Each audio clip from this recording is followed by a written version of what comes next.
এ পর্যায়ে আলোচনা নিয়ে আসছেন মাওলানা জাহাঙ্গীর আলম খুলনা। তার বিষয় নারীর প্রতি সহিংসতা, কারণ ও প্রতিকার। আসসালামু আলাইকুম ওয়া রাহমাতুল্লাহি ওয়া বারাকাতুহু।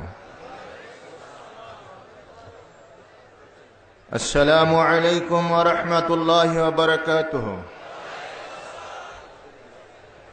ইন্নাল হামদালিল্লাহ নাহমাদুহু ওয়া নাস্তাঈনুহু ওয়া নাস্তাগফিরুহু ওয়া নু'মিনু বিহি ওয়া নাতাওয়াক্কালু আলাইহি ونعوذ بالله من شرور أنفسنا ومن سيئات أعمالنا من يهده الله فلا مضل له ومن يضلل فلا هادي له وأشهد أن لا إله إلا الله وحده لا شريك له وأشهد أن محمدًا عبده ورسوله الذي أرسله بالحق بشيرًا ونذيرًا وداعيًا إلى الله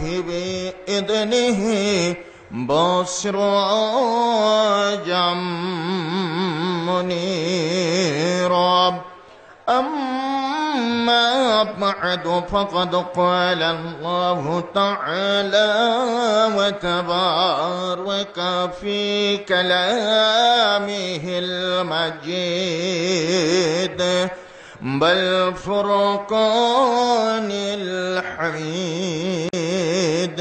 أعوذ بالله পড়ুন কণ্ঠ মিলিয়ে সকলে আমার সাথে আউযু বিল্লাহি মিনাশ শাইতানির রাজীম বিসমিল্লাহির রহমানির রহিম.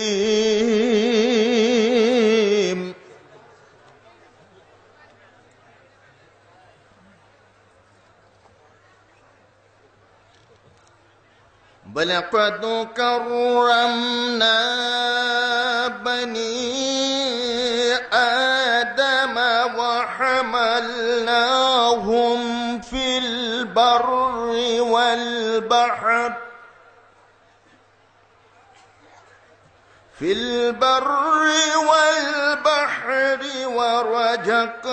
ورزقناهم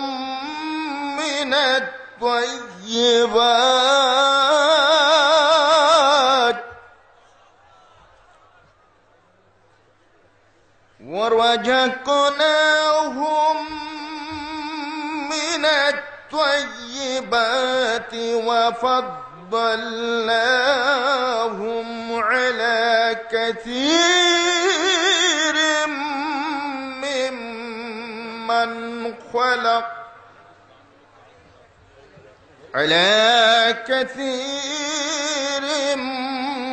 ممن خلقنا تفضيلا.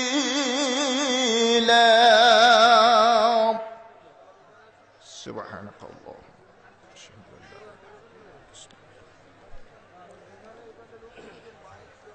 الحمد لله رب العالمين. 26তম বার্ষিক তাবলীগে ইজতেমা ঐতিহ্যবাহী ট্রাক টার্মিনাল নওদাপাড়া রাজশাহীতে অনুষ্ঠিত হচ্ছে, যার অপার অনুগ্রহ অনুকম্পার বদৌলতে সেই মহান রব্বুল আলামিনের বারগাহে লাখো কোটি সুজুদ ও শুকর জ্ঞাপন করছি আলহামদুলিল্লাহ। নবী মুহাম্মদুর রাসূলুল্লাহ সাল্লাল্লাহু আলাইহি ওয়াসাল্লামের উপরে শান্তি অবতীর্ণ হোক কিয়ামত দিবস পর্যন্ত। যার মতো কোনো মানব অদ্যাবধি বিশ্ব ধরিত্রীর মাঝখানে আগমন করেন নাই এবং যার মতো কোনো মানব কিয়ামত উষার উদয় কাল পর্যন্ত এই পৃথিবীর মাটিতে আগমন করবেন না। সেই মানবতার মুক্তির দূত জনাবে মুহাম্মদ রাসূলুল্লাহ সাল্লাল্লাহু আলাইহি ওয়াসাল্লামের উপরে শান্তি অবতীর্ণ হোক কিয়ামত দিবস পর্যন্ত। অতঃপর 26তম বার্ষিক তাবলীগী ইজতেমার মুহতারাম সভাপতি তথা মুহতারাম আমিরে জামাআত আহলে হাদিস আন্দোলন বাংলাদেশ, দেশ বরেণ্য উলামায়ে কেরাম, বিভিন্ন জেলা থেকে আগত সভাপতি, সম্পাদক এবং অন্যান্য জেলা কর্ম পরিষদের সদস্যবৃন্দ সহ প্রত্যন্ত পল্লী থেকে আগত স্বাগত আহলে হাদিস আন্দোলনের সূর্য সারথী নওজোয়ান বিপ্লবী কর্মী ভাই ও বোনেরা, আজকে আপনাদের সামনে আলোচনার বিষয়বস্তু হিসাবে যে বিষয়টি উপস্থাপন করতে চাচ্ছি তা হচ্ছে নারীর প্রতি সহিংসতা, কারণ ও প্রতিকার। নারী আমাদের অর্ধেক জনশক্তি।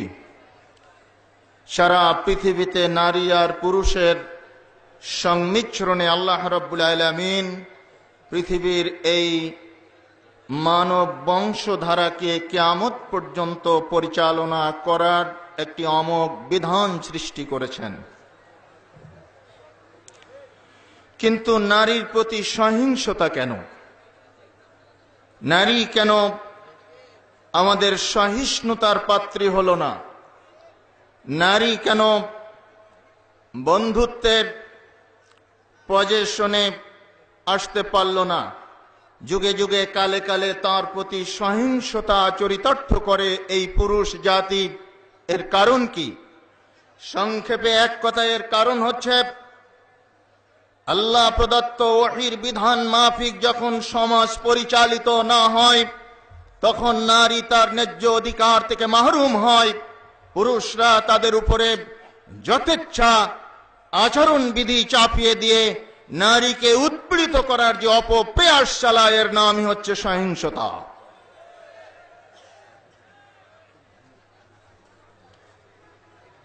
আমরা আরো ছোট করে বলতে পারি, ন্যায্য অধিকার থেকে বঞ্চিত করার অপপ্রয়াসের নাম হচ্ছে সহিংসতা।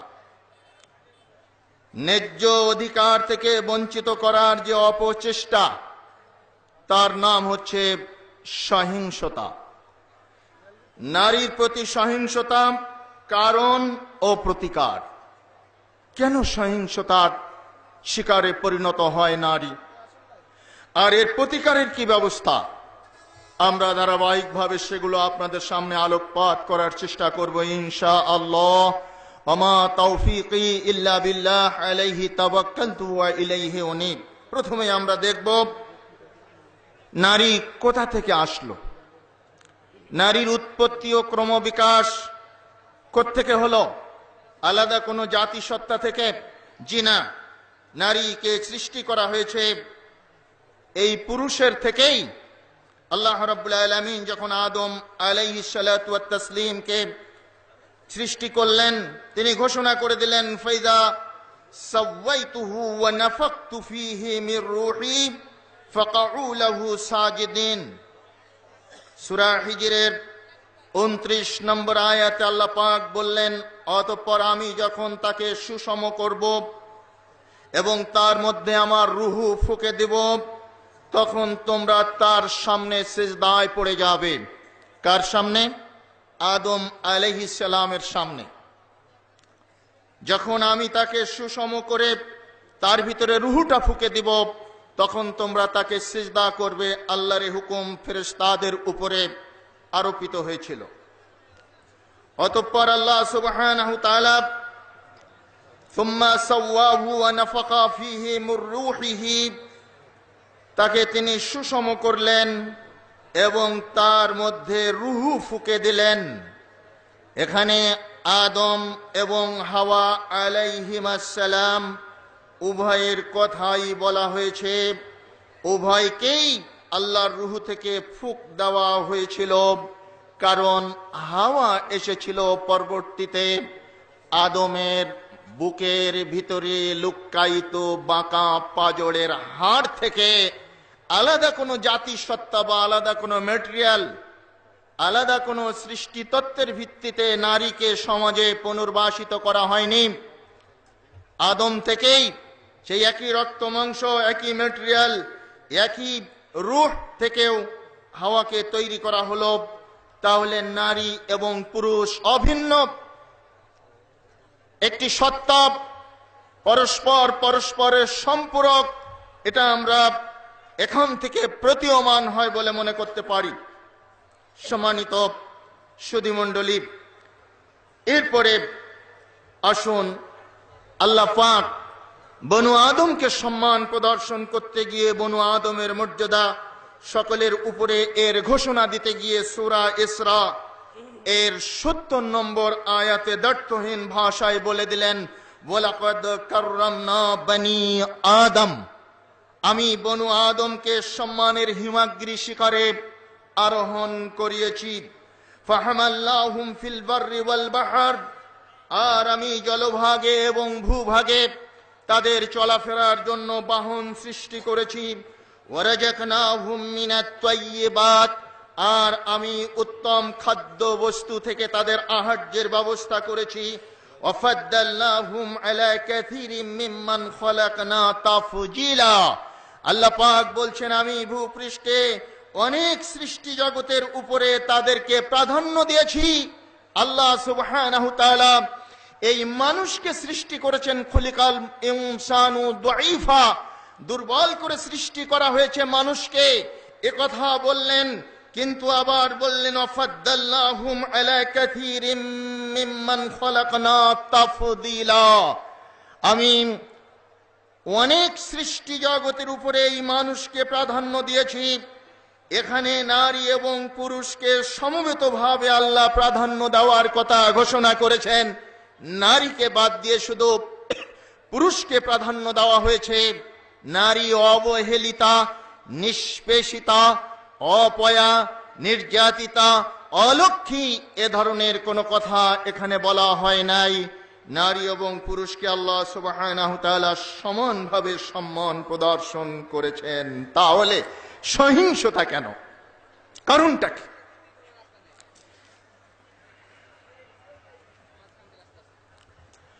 তাহলে সহিংসতা কেন?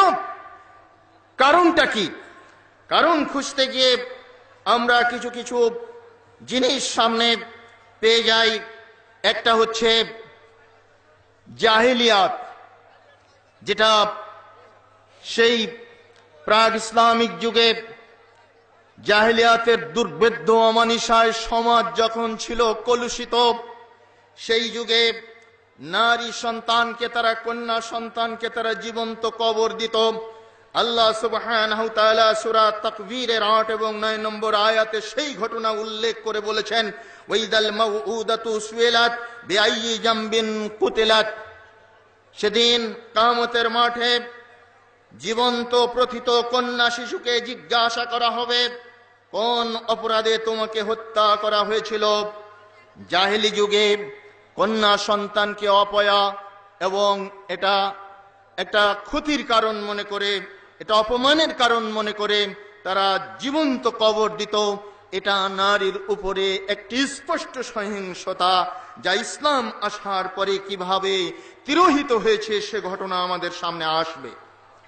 ২, ধর্মীয় কুসংস্কার। যারা ধর্মযাজক, যারা ধর্মবেত্তা, তারা ধর্মের নামে অনেক অধর্ম ইনক্লুড করে দিয়ে নারীর উপরে বিভিন্ন ধরনের নির্যাতন, অত্যাচার, অবিচার চালিয়েছে। তন্মধ্যে উল্লেখযোগ্য হচ্ছে বাইবেল গসপেল অফ জেনেসিস, যা মানবতার পতনের জন্য হাওয়া আলাইহিস সালামকে এককভাবে দায়ী করে থাকে। অথচ আল কোরআনের আরাফ, সূরা আরাফের 19 থেকে 27 নম্বর আয়াত আপনারা তেলাওয়াত করে দেখবেন। এখন আমি আপনাদের সামনে পড়ে ব্যাখ্যা করার সময় নেই। সূরা আরাফের 19 থেকে 27 নম্বর আয়াত পর্যন্ত আপনারা অধ্যয়ন করলে দেখতে পাবেন সেখানে আদম এবং হাওয়া উভয়কেই 1 ডজনেরও বেশিবার সময় আল্লাহ সম্বোধন করে বলেছেন, তাদেরকে সম্বোধন করেছেন, কারণ তারা উভয়ে আল্লাহর আদেশ অমান্য করেছিলেন এবং ক্ষমা প্রার্থনা করেছিলেন। এককভাবে নারী অপরাধটি করেননি, তাই সেখানে নারীকে দায়ী করে গসপেল অফ জেনেসিসের বাইবেলে ধর্মযাজকরা যে আয়াত বা যে শ্লোক সেখানে সংশ্লিষ্ট করেছে, এটা কশ্চিনকালেও অরিজিনাল বাইবেলের সাথে সম্পৃক্ত নয়। সম্মানিত সুধী, শুধু তাই নয়, গসপেল অফ জেনেসিস 3 অধ্যায় 16 নম্বর শ্লোকে বলা হয়েছে, হে নারী, তুমি গর্ভধারণ করবে, দুঃখের মাঝে জন্ম দেবে, তোমার আশা হবে তোমার স্বামী এবং সে তোমাকে শাসন করবে। ধর্মীয় বিধান চাপিয়ে দিয়েছে। দেখুন, অথচ নারীর গর্ভধারণ করাকে তারা এটা নারীর জন্য অপমান মনে করেছে।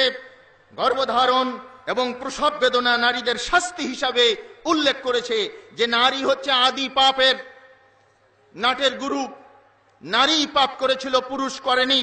এভাবে এককভাবে নারীকে দোষারোপ করে সেই নারীর শাস্তি দেওয়ার ব্যবস্থা করে তারা এখানে ধর্মীয় শাস্ত্র পরিবর্তন করে নারীকে কলুষিত করলো, নারীকে হেয় করলো এবং তার প্রসব বেদনাকে একটা শাস্তির মাধ্যম হিসাবে ধর্মীয়ভাবে চাপিয়ে দিল।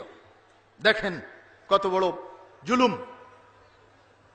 সম্মানিত হাজিরিন, অথচ ইসলাম আসার পরে নারী, বাইবেল যেখানে গর্ভধারণ ও প্রসব বেদনা নারীদের শাস্তি হিসাবে বর্ণনা করেছে, সেখানে ইসলাম স্পষ্ট করে বলে দিল, وَوَصَّيْنَا الْإِنسَانَ بِوَالِدَيْهِ حَمَلَتْهُ أُمُّهُ وَهْنًا عَلَى وَهْنٍ। আল্লাহ রাব্বুল আলামিন বলেন, আমি বনু আদমকে জোরালো নির্দেশ দিয়েছি তাদের পিতামাতার সাথে সদাচরণ করার ব্যাপারে। হামালাতুহু উম্মুহু ওয়াহনান আলা ওয়াহনিন, তার মাতা তাকে গর্ভে ধারণ করেছে অনেক কষ্ট সৃষ্ট করে, অনেক বেদনা, অনেক যন্ত্রণা, অনেক কষ্ট ক্লেশ করে মা সন্তানকে গর্ভে ধারণ করে থাকে। ওয়াফিসালুহু ফি আমাইন, এবং 2 বছরে তাকে দুধ ছাড়িয়েছে। প্রথম থেকে পোকার মতো স্তন পান করেছে, ছাড়ানো যায়নি। আস্তে আস্তে আস্তে আস্তে 2 বছর বয়স পর্যন্ত হালকা করতে করতে করতে করতে 2 বছরে তাকে দুধ ছাড়া করেছে। আনিশ কুরলি, হে বনু আদম, তুমি আমার শুকর গুজার করো, ওয়ালে দাইকো, এবং সাথে সাথে তোমার পিতামাতার শুকর গুজার করো। মর্যাদার হিমাদ্রি শিখরে কিভাবে আরোহণ করেন আল্লাহ পাক নারীকে, কিভাবে পিতামাতাকে আল্লাহ মর্যাদা দান করলেন। জানিস করলি, আমার শুকর গুজার করো, আমার কৃতজ্ঞতা প্রকাশ করো, এবং তারপরেই তুমি তোমার সম্মানিত পিতামাতার কৃতজ্ঞতা প্রকাশ করো। পিতামাতার সাথে যদি কেউ অকৃতজ্ঞতা প্রকাশ করে, পিতামাতার সাথে যদি কেউ খারাপ ব্যবহার করে, ইসলাম স্পষ্ট করে বলে দিয়েছে তার জন্য জান্নাত হারাম। সম্মানিত হাজিরিন, এরপরে আল্লাহ পাক বলছেন, সূরা আহকাফের 15 নম্বর আয়াতে আল্লাহ বলছেন, ওয়াসাইনাল ইনসানা বিওয়ালিদাইহি ইহসানা, আমি জোরালো ভাবে বনু আদমকে নির্দেশ দিয়েছি তার পিতামাতার সাথে সে যেন ইহসান, সে যেন সদাচরণ করে। হামালাতুহু উম্মুহু কুরহান, কারণ মা তাকে অনেক কষ্ট করে, মা তাকে অনেক যন্ত্রণা সহ্য করে বহন করেছে পেটে। ওয়াজাআতুহু কুরহা, এবং তাকে প্রসব করেছে অনেক কষ্ট করে, যন্ত্রণায় কুঁকড়ে গেছে, প্রসব বেদনায় ছটফট করেছে একজন মহিষী মা। তবু তিনি চেয়েছেন নিজের জীবন নির্বাপিত হয়ে যায় যাক, তার অধস্তন সন্তান, তার ভবিষ্যতের সন্তান যেন পৃথিবীর আলো বাতাসে এসে বেঁচে থাকে, সে যেন সুন্দরভাবে জন্ম লাভ করে। অনেক সময় হাসপাতালের বেডে দেখা গেছে ডাক্তারের হাত দুটো চেপে ধরে হতভাগিনী মা বলেছে, ডাক্তার আমার জীবন নির্বাপিত হয়ে যায় যাক, আমার জীবন যদি নিভে যায় যাক, আমার আমার কলিজার টুকরা সন্তান, আমার গর্বের সন্তান যাতে বেঁচে থাকে সেই ব্যবস্থাই আপনি করুন। যত রিস্ক, যত আপনার ঝুঁকি নিতে হয় আমার পেটের উপর দিয়ে, আমার জীবনের উপর দিয়ে নিন, আমার সন্তানকে অপেক্ষাকৃত ঝুঁকি মুক্ত রাখুন। আল্লাহ সেই কথাটা এখানে উল্লেখ করে বলছেন, ওয়াজাআতুহু কুরহা ওয়া হামলুহু ওয়া ফিসালুহু 30 শাহরা, এবং গর্ভধারণ এবং দুধ ছড়ানোর সময়কাল হচ্ছে 30 মাস, অর্থাৎ 2.5 বছর।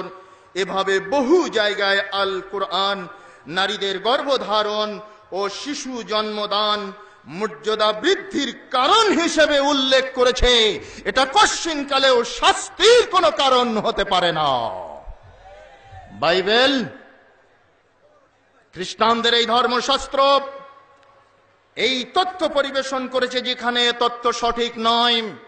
এটা নারীকে পাপের কারণ মনে করে তাকে শাস্তির ডাস্টবিনে নিক্ষেপ করে পুরুষ শাসিত সমাজের লোলুপ দৃষ্টিভঙ্গি চরিতার্থ করা হয়েছে। এখানে নারীকে অপয়া এবং নারীকে আদি পাপের উৎস মনে করাটা নারীর উপরে প্রকাশ্য সহিংসতা চরিতার্থ করা হয়েছে। সম্মানিত শুধু এরপরে আমরা 3 নম্বর কারণ, সহিংসতার কারণ হিসাবে উল্লেখ করব ভুল ধারণার কুসংস্কার। ভুল ধারণা, কিছু কিছু ভুল ধারণা আছে, তার মধ্যে আমি একটি আপনাদের সামনে উল্লেখ করব। সপ্তদশ শতকে রোমে বিত্তবান সম্প্রদায়কে নিয়ে একটি কাউন্সিল সম্মেলন অনুষ্ঠিত হয়েছিল রোম।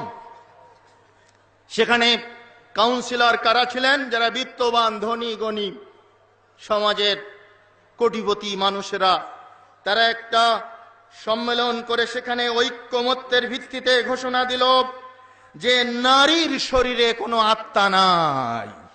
জোরে কান, আরো জোরে।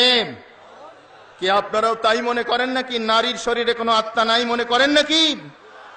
যেভাবে নাউজুবিল্লাহ বলছেন তাতে মনে হচ্ছে আপনাদের শরীরেই কোনো আত্মা নেই। জোরে কান নাউজুবিল্লাহ।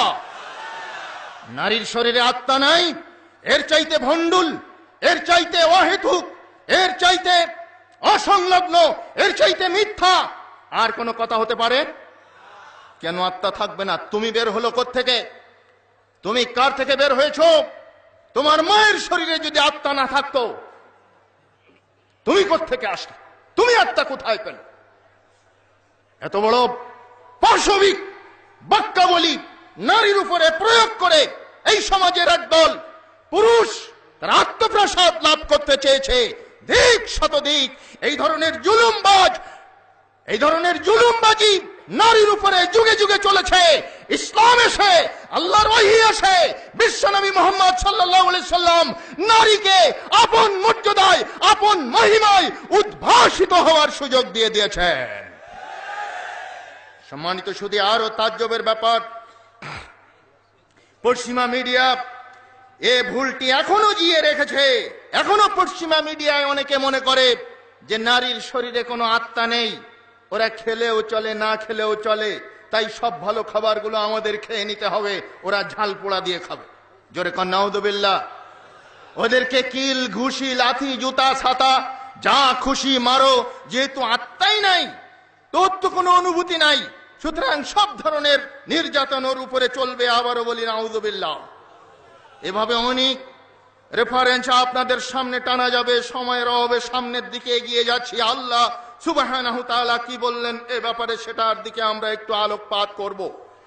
ইয়া আইয়ুহান নাসু তাকু রাব্বাকুমুল্লাযী খালাকাকুম মিন নাফসিন ওয়াহিদাহ وخلق منها زوجها وبث منهما رجالا كثيرا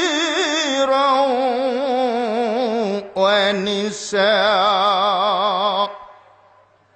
আল্লাহ সুবহানাহু ওয়া তাআলা সূরা নিসার 1 নম্বর আয়াতে বলে দিলেন, হে মনুষ্য সম্প্রদায়, ইত্তাকু রাব্বাকুম, তোমরা তোমাদের প্রতিপালকের ভয় করো। আল্লাযী খালাকাকুম মিন নাফসিন ওয়াহিদা, যিনি তোমাদের একটি মাত্র আত্মা থেকে, একটি মাত্র নফস থেকে সৃষ্টি করেছেন। ওয়া খালাকা মিনহা যাওজাহা, এবং সেই নফস থেকে আরেকটা ব্রাঞ্চ তিনি সৃষ্টি করেছেন। সেই ব্রাঞ্চের নাম হলো তার পত্নী, তার স্ত্রী। এটা আলাদা কিছু নয়, একই আত্মা থেকে সৃষ্টি হয়েছে। সুতরাং তার ভিতরে আত্মা আছে। ওয়াবাত্সা মিনহুমা রিজালান কাসীরাম ওয়া নিসাআ, আর এই দম্পতির মাধ্যমে, নারী পুরুষের মাধ্যমে, এই স্বামী স্ত্রীর মাধ্যমে আল্লাহ পাক পৃথিবীতে মানব সম্পদের চাষ করেছেন, ছড়িয়ে দিয়েছেন। গোটা পৃথিবীতে মানুষ পরিব্যাপ্ত হয়েছে এই দুইজন মানুষের দ্বারা। আন্নাসু মিন জিহাতি তিমসালি ইকফাউ আবুহুম আদমু ওয়াল উম্মু হাওয়াহু। জোরে কোন সুবহানাল্লাহ। কবি সুন্দর ভাষায় বলেছেন, মানুষ তিমসালের দিক থেকে, সাদৃশ্যতার দিক থেকে সবাই এক। আবুহুম আদম, তাদের আদি পিতা গোড়ার মানুষটা হচ্ছেন আদম আলাইহিস সালাম। ওয়াল উম্মু হাওয়াউ, এবং তাদের মা আদি মাতা হচ্ছে হাওয়া। সুতরাং তার ভিতরে যদি আত্মা না থাকতো, এক পাষণ্ড ননসেন্স পামর, তুমি আত্মা কোথায় পেতে? নাউযুবিল্লাহ। এই ধরনের বিভ্রান্তিমূলক ধর্মীয় কালচার এবং বিভিন্ন ধরনের উদ্ভট উক্তি যুগে যুগে সমাজে নারীদেরকে অবহেলিতা, নিষ্পেষিতা এবং সহিংসতার শিকারে পরিণত করেছে। আসুন 4 নম্বর, বৈদান্তিক কুসংস্কার। মনে রাখবেন, 30 কোটি বৈদান্তিক অধ্যুষিত এই দেশ, 33 কোটি দেবতা অধ্যুষিত এই দেশ, অসংখ্য হিন্দু, ব্রাহ্মণ, পৌত্তলিক অধ্যুষিত এই পাক ভারত উপমহাদেশ। এখানে এখনো পর্যন্ত বলা হয় বেদ বাক্য। তার মানে কি, বেদে যা আছে সেটা করতেই হবে, ওটার কোনো নড়চড় করা যাবে না। সেখানে তারা বেদের ভিতরে কিছু জিনিস ঢুকিয়ে ধর্মীয় কালচার বানিয়ে রেখেছে। তন্মধ্যে একটি হচ্ছে সতীদাহ প্রথা। সদ্য বিবাহিতা দম্পতি, স্বামী হারা হয়েছে, স্বামী মারা গেছে, স্ত্রী সুস্থ, বাচ্চা কাচ্চাও হয় নাই, বিবাহের 1 ঘন্টা পরেও যদি বিধবা হয়, বিবাহের 1 দিন পরেও যদি বিধবা হয়, তবুও ক্ষমা নেই। ওই নব্য বিবাহিতা স্ত্রীকে, সে তো শুভ্র বসনে আবৃতা হয়ে হাতের শাখা শীতের সিঁদুর মুছে দিয়ে স্বামীর জ্বলন্ত চিতায় আত্মাহুতি দিতে হবে। এটা নাকি বেদের নিয়ম। জোরে কর নাউযুবিল্লাহ। সম্মানিত সুধী, এভাবে কত মহিষী রমণীর প্রাণ বাঁচার জন্য আকুলি বিকুলি করা হয়েছে, কিন্তু সেই কঠোর ব্রাহ্মণ্যবাদী সমাজ ব্যবস্থা তাদের বাঁচার সুযোগ দেয়নি। পরিশেষে এখানে একটু ঐতিহাসিক দৃষ্টান্ত আমাদের সামনে রেখে যেতে হয়। এদেশ যখন ব্রিটিশ শাসন করত, এই উপমহাদেশে ব্রিটিশ শাসন চলাকালীন সময়ে 1828 থেকে 1835 খ্রিস্টাব্দ পর্যন্ত সময় এই পাক ভারতের ইন্ডিয়ার গভর্নর জেনারেল যিনি ছিলেন, তার নাম হচ্ছে লর্ড উইলিয়াম বেন্টিং। এই লর্ড উইলিয়াম বেন্টিংকের সময় এই সতীদাহ প্রথা, এই কুখ্যাত সতীদাহ প্রথার অপনোদন হয়েছিল। তিনি এটা উৎখাত করে দিয়েছিলেন। তিনি গঙ্গার তীরে ভ্রমণ করতে গিয়েছিলেন, গিয়েই দেখেন সেখানে একটা রমণী, তাকে জ্বলন্ত চিতার দিকে টানা হচ্ছে, আর অন্য দল তাকে পতিতালয়ে নিয়ে যাওয়ার জন্য টানাটানি করছে। মেয়েটি বাঁচার জন্য আকুলি বিকুলি করছে। জীবনের মায়া সকলের আছে, পতিতাবৃত্তি করবে, ওই গুন্ডাদের কাছে ধরা দিতে রাজি আছে, কিন্তু যারা তাকে জ্বলন্ত চিতায় আত্মাহুতি দেওয়ার জন্য নিয়ে যাচ্ছে সেদিকে যেতে চাচ্ছে না। In the mean time Lord William Bentinck সেখানে গেলেন। প্রকৃত ঘটনা জানতে পারার পর তিনি এই উর্মিলা দেবীকে নিয়ে লর্ড তার যে রাষ্ট্রীয় ভবন সেখানে নিয়ে গেলেন। তার খাস কামরার পাশের একটি কামরায় উর্মিলাকে থাকার ব্যবস্থা করে দিয়েছিলেন। 1 মাস, 2 মাস, 3 মাস অতিক্রান্ত হলো। উর্মিলা মনে করেছিল লর্ড উইলিয়াম বেন্টিং আমাকে বাঁচিয়েছেন, তাহলে মনে হয় আমাকে তিনি সম্রাজ্ঞী বানাবেন। ব্রিটিশ সাম্রাজ্যের পাটরানি আমি হতে পারবো, অনেক আশায় বুক বেঁধেছে। 3 মাসের ভিতরে যখন লর্ড উইলিয়াম বেন্টিং তার সাথে একটা কথাও বলল না, তার দিকে ফিরেও তাকালো না, তখন একদিন আবার রাতের অন্ধকারে গলায় কলসি বেঁধে গঙ্গায় আত্মবিসর্জন দেওয়ার জন্য মেয়েটি নামলো। লর্ড উইলিয়াম বেন্টিং পিছন থেকে তাকে আটকালেন। উর্মিলা দেবী ছেলেশের সুরে বললেন, হে লর্ড উইলিয়াম বেন্টিং, আমাকে ছেড়ে দিন, আমাকে মরার সুযোগ দিন, আমি মরতে চাই, আপনি আমাকে আর রোকাওয়াট করবেন না। 3 মাস আগে তোমাকে আমি জ্বলন্ত চিতা থেকে বাঁচালাম, তখন তুমি বাঁচতে চেয়েছিলে, আজকে মরার এত অভিপ্রায় তোমার কেন? তখন উর্মিলা দেবী বলল, আমি মনে করেছিলাম আপনি আমাকে ভালোবেসে বিবাহ করবেন, আমাকে ব্রিটিশ সাম্রাজ্যের পাটরানি হওয়ার সুযোগ দেবেন, কিন্তু 3 মাসের ভিতরে তার কোনো আলামত না পেয়ে আমি আমার এই জীবন বিসর্জন দিতে চাই, বেঁচে থাকার কোনো সার্থকতা আমার নেই। লর্ড উইলিয়াম বেন্টিং সেদিন বলেছিলেন, বোন, তোমার মতো একজন উর্মিলাকে আমি বাঁচাতে চাই না। ভারতবর্ষের হাজারো লক্ষ উর্মিলাকে আমি বাঁচাতে চাই। তোমাকে বিয়ে করে পুনর্বাসন করলে তুমি এক উর্মিলা বেঁচে যাবে, কিন্তু আমি চাই হাজারো উর্মিলা বাঁচাতে। তোমাকে ব্রিটিশ পার্লামেন্টে নিয়ে পেশ করব এবং তোমার জীবন বৃত্তান্ত সব কিছু খুলে বলবো। ব্রিটিশ পার্লামেন্ট থেকে আইন পাশ করে এই ইন্ডিয়ার বুকে প্রয়োগ করা হবে সতীদাহ প্রথা নিষেধ। আর সেই 1828 সাল থেকে 35 সালের ভিতরে লর্ড উইলিয়াম বেন্টিং এর শাসন আমলে ব্রিটিশ পার্লামেন্টে আইন পাশ করে এই সতীদাহ প্রথার উচ্ছেদ সাধন করা হয়েছে এবং আজকে আমরা দেখতে পাচ্ছি হাজারো লাখো সতী তারা দাহ না হয়ে আবার তারা তাদের জীবনকে সুজলা সুফলা শস্য শ্যামলা বৃক্ষের মতো সংসার জীবনে ফিরিয়ে আনছেন। ইসলাম এখানে যে সলিউশন দিয়েছিল এখান থেকে 1400 বছরেরও বেশি আগে, বিশ্বনবী বলছেন, আলী 3টি কাজ খুব তাড়াতাড়ি করবে। 1 নম্বর হচ্ছে বিধবাকে পাত্রস্থ করে দাও, তার সংসার আবার ফুলে ফলে ভরে উঠুক। ইদ্যত পার হওয়ার সাথে সাথে যতটা সম্ভব তাড়াতাড়ি পারো বিধবাকে পাত্রস্থ করো, বিধবাকে বিবাহ দিয়ে আবার তার ঋত রাজ্য পুনরুদ্ধার করে দাও, তার সংসার জীবনকে আবার তোমরা সাজিয়ে দাও।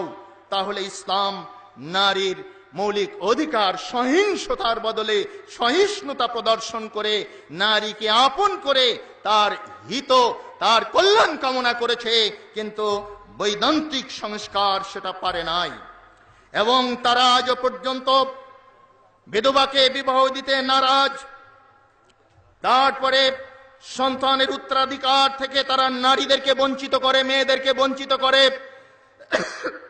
আর যখনই উত্তরাধিকার থেকে নারীদেরকে বঞ্চিত করেছে তখনই ওই স্থানে যৌতুকের করাল গ্রাস চেপে বসেছে, যে কারণে আজকে পাক ভারত উপমহাদেশের হিন্দু রমণীদের পৈতৃক সম্পদে কোনো মিরাজ না থাকার কারণে বিবাহের সময় যা নগদ যা পাও হাত পেতে নাও, বাকির খাতা শূন্য থাক, এই ফর্মুলায় হিন্দু বরগুলো তাদের কাছ থেকে টিভি, ফ্রিজ, হুন্ডা, গাড়ি বাড়ি, ফ্ল্যাট, এমনকি বকনা বাছুর পর্যন্ত হাতিয়ে নিচ্ছে।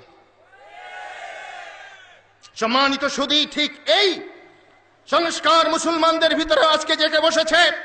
সাথে সাথে এই সংক্রামক ব্যাধি মুসলিম সমাজে অনুপ্রবিষ্ট হয়েছে।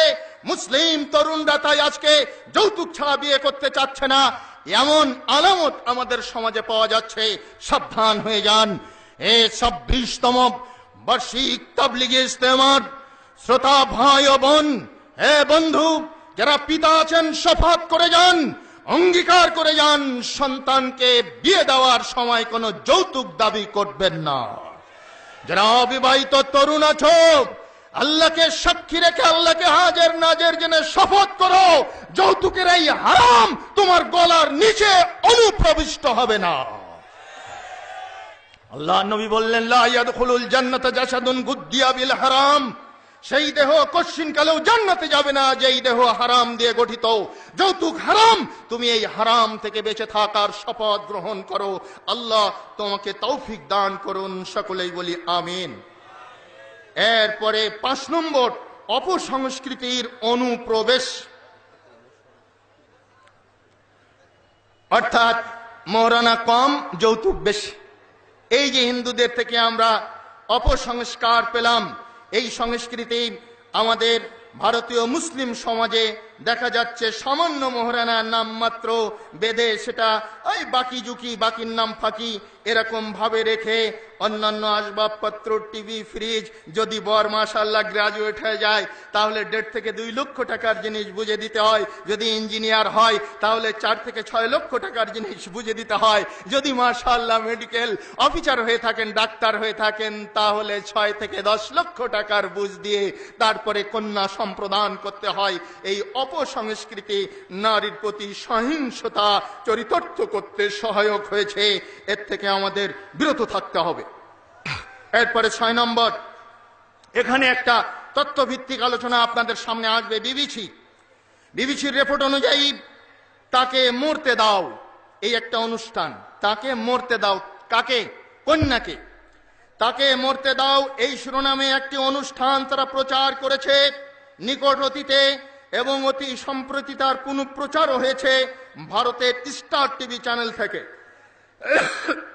এখানে ঘটনা হলো অ্যামিনি বেকম্যান নামক একজন ব্রিটিশ নাগরিক যিনি ব্রিটেন থেকে ভারতে আগমন করেছিলেন শিশু হত্যার পরিসংখ্যান প্রদানের জন্য। এর একটা পরিসংখ্যান তিনি প্রদান করবেন, একটা রিপোর্ট কালেকশন করে সেটা প্রদান করা হবে। তার দেওয়া তথ্য অনুযায়ী এই ভারতের টিভি চ্যানেল স্টার যেটা প্রকাশ করেছে সেখানে পাওয়া যায় প্রত্যেক দিন ভারতের বুকে, ইন্ডিয়ার বুকে 3000-এরও বেশি ভ্রূণ হত্যা করা হয়। এটা জানার পরে যে সেগুলো কন্যা সন্তানের ভ্রূণ। প্রত্যেক দিন ভারতে 3000-এরও বেশি ভ্রূণ হত্যা করা হয়ে থাকে, এটা জানার পরে যে এই ভ্রূণটা কন্যা সন্তানের, তাহলে গাণিতিক হিসাব আমাদেরকে বলে দেয় 3000 × 365 অর্থাৎ প্রতি বছরে সেখানে 10,95,000 কন্যা সন্তানের ভ্রূণকে হত্যা করা হচ্ছে। কারণ শুধু একটাই, তারা কন্যা হিসাবে দুনিয়ায় আসতে চেয়েছে। জোরে কর নাউযুবিল্লাহ। নারীর প্রতি সহিংসতা আপনি আর কোথায় দেখবেন? আমি আপনাকে আর কি করে দেখাবো? এখানে তাদের একটা স্লোগান হয়ে গেছে আজকে ইন্ডিয়াতে যে 500 রুপি খরচ করুন, 5 লাখ রুপি সঞ্চয় করুন। 500 রুপি খরচ করুন মানে তাদের আল্ট্রাসোনোগ্রাফি এবং মেডিকেল পরীক্ষা নিরীক্ষা করতে সর্বোচ্চ খরচ হবে 500 রুপি। এটাকে যদি হত্যা করে দেন তাহলে এই মেয়ে জন্মগ্রহণ করার পরে তার ভরণ পোষণ, লেখাপড়া, বিবাহ শাদী, অ্যাটলিস্ট তাকে তার পিছনে 5 লাখ রুপি খরচা আছে। এই 5 লাখ রুপি আমার বেঁচে যাবে যদি 500 রুপি খরচ করে পরীক্ষা নিরীক্ষা করে তাকে হত্যা করে দেওয়া যায়। জোরে কান নাউযুবিল্লাহ। সম্মানিত সুধী, আল্লাহ রাব্বুল আলামিন এখানে স্পষ্টতই বলে দিলেন ইসলাম এসে নারীর এই ভ্রূণ হত্যা সহ সকল প্রকারের হত্যা নিষেধ করে বলে দিল ওয়ালা তাকতুলু আওলাদাকুম খাশিয়াতা ইমলাক নাহনু নারযুকুহুম ওয়া ইয়্যাকুম ইন্না কতলাহুম কানা খিতান কবীরা। হে মুসলমানের দল, হে ইমানদার সম্প্রদায়, তোমরা তোমাদের আওলাদদেরকে, সন্তান সন্ততিদেরকে খাশিয়াতা ইমলাক, খেতে দেওয়ার ভয়ে, ভরণ পোষণ দেওয়ার ভয়ে হত্যা করো না। নাহনু নারযুকুহুম, আমরা তাদের রিজিকের বন্দোবস্ত করে থাকি। ওয়া ইয়্যাকুম, তোমাদেরও রিজিকের বন্দোবস্ত করে থাকি। ইন্না কতলাহুম কানা খিতান কবীরা, নিশ্চয়ই তাদের হত্যা করাটা এটা কবিরা গুনাহ, এটা মারাত্মক অপরাধ। জোরে বলি নাউযুবিল্লাহ। 7 নম্বর কারণ নারীর প্রতি সহিংসতা, বিবাহের বয়সের বাধ্যবাধকতা। 18 বছরের নিচে মেয়েকে বিয়ে দেওয়া যাবে না, এটা এখন আমাদের রাষ্ট্রীয় ফরমান। 25 বছরের নিচে ছেলেকে বিয়ে দেওয়া যাবে না, এটা আমাদের রাষ্ট্রীয় ফরমান। কিন্তু এই 18 বছর বয়স পূর্তির আগে 25 বছর বয়স পূর্তির আগে কোনো ছেলে যদি বিবাহের রিহার্সাল দেয় তাহলে তাকে কোনো রকমের দায়ী করা হবে না। রিহার্সেল বৈধ, কিন্তু বিবাহ নিষিদ্ধ। এই নীতি সমাজে নারীর প্রতি সহিংসতা বৃদ্ধি করেছে, জেনার পরিমাণ বাড়িয়ে দিয়েছে। বিবাহ যত সহজ হবে, জেনা তত কঠিন হবে। বিবাহ যত সহজ হবে, জেনা তত কঠিন হবে, কম হবে। বিবাহ যত কঠিন হয়ে যাবে, বাধ্যবাধকতামূলক হবে, জেনা তত সহজ হয়ে যাবে। এই সমাজে তাই জেনা বৃদ্ধি পাচ্ছে উত্তরোত্তর। আমরা আমাদের মাননীয় সরকার বাহাদুর সহ এদেশের বৌদ্ধা সুধী সমাজকে আহ্বান করব, এই প্রথা অচিরেই বন্ধ করুন, বিবাহকে সহজলভ্য করুন। সমাজে তরুণ তরুণীদের বিবাহ বন্ধনে আবদ্ধ হয়ে তাদের চারিত্রিক স্বচ্ছতা বজায় রাখার ব্যাপারে সহায়তা দান করুন। আর শাশুড়ি ননদীদের অত্যাচার, শাশুড়ি এবং ননদীদের অত্যাচার আমাদের দেশের সমাজে মাশাআল্লাহ অনেক শাশুড়ি দেখা যায় যারা মেয়েকে এক নজরে দেখেন আর বৌমাকে আর এক নজরে দেখেন। জোরে কান নাউযুবিল্লাহ। মহিলা প্যান্ডেলে যে সমস্ত শাশুড়ি আছেন তাদের দৃষ্টি আকর্ষণ করছি, বৌমাদেরও দৃষ্টি আকর্ষণ করছি। শাশুড়িকে মায়ের স্থলাভিষিক্ত মনে করবেন, শ্বশুরকে পিতার স্থলাভিষিক্ত মনে করে প্রাণপণে তাদের সেবা যত্ন করবেন। আর হে মোহতারেমা শাশুড়ি সম্প্রদায়, আপনারাও কশ্চিনকালেও বৌমাকে অন্য চোখে দেখবেন না। মেয়েকে সুন্দর চোখে, বৌমাকে বাঁকা চোখে দেখে এই অসমনীতি সংসারে করবেন না। মাছের মুড়োটা মাথাটা মেয়ের পাতে থালায় উঠিয়ে দিবেন, আর বৌমার পাতে তার থালায় উঠিয়ে দেবেন লেজাটা। এই নীতি করবেন না। সুষম বন্টন করে বৌমাকে মেয়ের মতো আপন করে স্নেহ বাৎসল্য দিয়ে তাকে লালন করুন, নিশ্চয়ই ও আপনাকে সম্মান করবে। অহেতুক কিছু কুসংস্কার পালনে তাদেরকে অপ্রস্তুত করা হয়, ধিক্কার দেওয়া হয়। যেমন বাইচান যদি হাতের থেকে থালা বাটি ঘটি এগুলা যদি পড়ে যায়, তাহলে ওই বৌমাকে অলক্ষী বলে গালি দেওয়া হয়। জোরে কান নাউযুবিল্লাহ। বৌমাকে অহেতুক সকালবেলা উঠে বলে তোমার খাটের উপরের বিছানাটা ধুয়ে দাও, মাদুরটা ধুয়ে দাও। ওকে বেডশিট কোনো পাপ করলো না, তোষক কোনো পাপ করলো না, ও কাঠের খাটিয়া কোনো পাপ করলো না।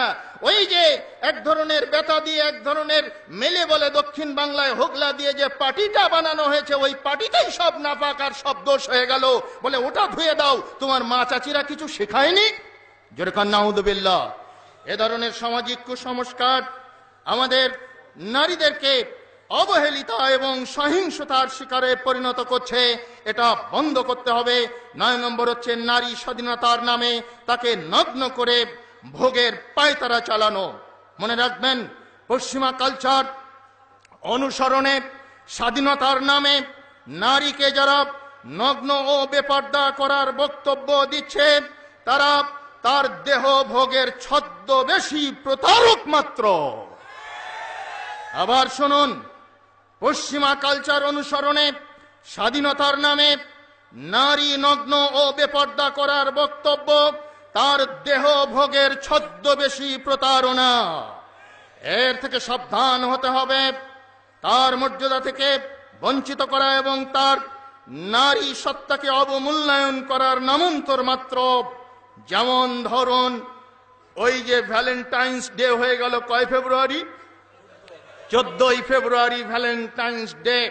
No, it is impossible method. Every moment is Valentine moment.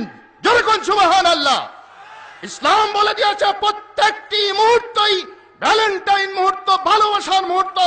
প্রত্যেকটি মুহূর্তে সন্তান ভালোবাসবে পিতাকে, পিতা ভালোবাসবে সন্তানকে।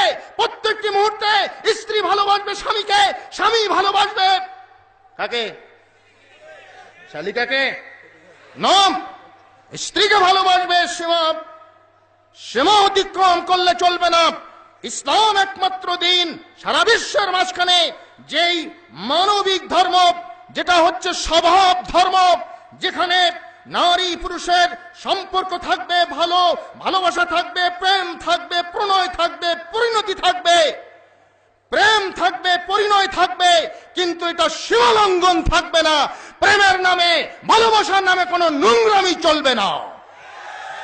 সম্মানিত সুধী, এভাবে পয়লা বৈশাখ আমরা পালন করতে দেখিয়ে দেশের নারীদেরকে হলুদ শাড়ি পরিয়ে রাস্তায় রাস্তায় বের করে নিয়ে আসা হয়।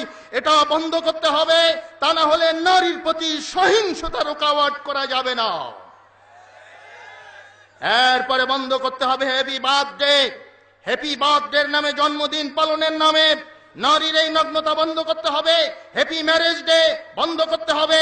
31st নাইটের নামে যে নগ্নতা, যে বেহায়াপনা, যে বেলাল্লাপনা দেশের মাটিতে চলছে, এগুলো সবই হচ্ছে নারীর প্রতি সহিংসতার উপকরণ। এগুলো বন্ধ করতে হবে। 10 নম্বর কারণ হচ্ছে ইফটিজিং বা বখাটেদের উৎপীড়ন। ইফটিজিং, আপনার বয়স্ক মেয়ে স্কুল কলেজে যেতে পারছে না, বখাটেদের উৎপাত। মাদকাসক্ত ছেলেরা, এক ধরনের যুবক যারা মাদকাসক্ত, যারা বখাটে, যারা এই সমাজের অস্পৃশ্য, তারা কলেজগামী মেয়েদের, স্কুলগামী মেয়েদেরকে উত্ত্যক্ত করতে দেখা যায়, যা বন্ধ করতে আমাদের সরকার ওতপ্রোতভাবে চেষ্টা চালিয়ে যাচ্ছেন। কিন্তু এর প্রতিকারের ব্যবস্থা হচ্ছে, আল্লাহ বলে দিয়েছেন, ইন্না লিল মুত্তাকিনা মাফাজা, নিশ্চয়ই সফলতা রয়েছে মুত্তাকিদের জন্য। সুতরাং এই যুবকদেরকে এই মাদকাসক্তি ত্যাগ করে, এই মাদকের প্রতি আসক্তি ত্যাগ করে, এই ধরনের বখাটে, এই ধরনের বেকারত্ব ঘুচিয়ে এদেরকে পুনর্বাসনের মাধ্যমে এদের হৃদয়ে যদি আল্লাহ প্রদত্ত ওহীর আলোকে আল্লাহ ভীরুতা পয়দা করা যায়, সেদিনই শুধুমাত্র ইফটিজিং বন্ধ হবে, অন্য কোনো উপায়ে বন্ধ করা যাবে না। সম্মানিত সুধী মণ্ডলী, প্রতিকারের আর অনেকগুলো ব্যবস্থা সামনে রয়েছে, যা বলতে গেলে নির্দিষ্ট সময়সীমা অতিক্রম করার সম্ভাবনা রাখে। তাই সংক্ষিপ্ত আকারের কারণ এবং প্রতিকারগুলোর সাথে সাথে যেগুলো আলোকপাত করলাম, এগুলা যদি আমরা বাস্তব জীবনে, আমাদের সামাজিক জীবনে, আমাদের রাষ্ট্রীয় জীবনে আমরা এগুলো বাস্তবায়ন করতে পারি, তাহলে আমাদের সমাজটা কলুষমুক্ত হবে, নারীর প্রতি কোনো সহিংসতা থাকবে না। নারীর 6টি অধিকার যদি আমরা সংরক্ষণ করতে পারি, তাহলে এই আপনার সহিংসতা ইনশাআল্লাহ বন্ধ হয়ে যাবে। 1 আত্মিক অধিকার, 2 অর্থনৈতিক অধিকার, 3 সামাজিক অধিকার, 4 হচ্ছে নারীর শিক্ষা গ্রহণের অধিকার, আর 5 হচ্ছে নারীর আইনগত অধিকার। আইনগত অধিকারের বেলায় এসে আমরা একটি কথা না বলে পারছি না, নারী এবং পুরুষ কিভাবে পরিচালিত হবেন তার আইন ও বিধানদাতাকে আল্লাহ। এখানে শুধু পশ্চিমা পণ্ডিতদের দোষ দিলে চলবে না। আমাদের দেশে কিছু কিছু মাযহাবী পণ্ডিতরাও এমন কিছু নিয়ম করে রেখেছেন, যা নারীর মাতৃত্বে, যা নারীর নারীত্বের জন্য সাংঘাতিকভাবে সহিংসতামূলক শুধু নয়, নারীর নারীত্বকে ধুলাই ধূসারিত করে দিয়েছে। জোরে কর নাউযুবিল্লাহ। তার মধ্যে একটি প্রথা হচ্ছে হিল্লা প্রথা। জোরে কর নাউযুবিল্লাহ। হিল্লা প্রথা কাকে বলে জানেন? জানেন না? এক মজলিসের আগের বসে স্বামী 3 তালাক দিয়ে দিয়েছে বউকে। এবার মুফতি সাহেবের কাছে গিয়ে বলছে, বাচ্চারা কান্নাকাটি করছে, আমিও রাগের বসে কি করে ফেলেছি, এখন তো অবস্থা খারাপ, রাত্রে আমার হাঁড়ি এখনো চুলোয় উঠেনি, কে রান্না করবে, কি খাবো? হুজুর, আমার স্ত্রীকে আমি কি ফেরত নিতে পারবো না? হুজুর তখন মোক্ষম সুযোগ পেয়ে এবার জর্দা দিয়ে পান চিবোতে চিবোতে ফতোয়া দিয়ে দেন, হ্যাঁ পারবে, তবে হিল্লে করতে হবে, পারবে তবে হিল্লে করতে হবে। হুজুর হিল্লে কি আমি তো জানি না। একজনের সাথে বিবাহ দিতে হবে, আজকের রাত্রির পরে বাসর সজ্জা অতিক্রান্ত হওয়ার পরে সে কালকে তালাক দিয়ে দেবে, তাহলে তুমি নিতে পারবে, ছাড়া কোনো পথ নেই। অগত্যা কি করা যায়? দোলা ভাইকে খুঁজে আনা হয়, নানাকে খুঁজে আনা হয়, দাদা রূপী যারা বার্ধক্যে উপনীত হয়েছে সেই সমস্ত ময় মুরব্বীদেরকে খুঁজিয়ে এনে হিল্লে দেওয়া হয়। ভাড়াটিয়া একটা স্বামী জোগাড় করে দেওয়া হয় তাকে।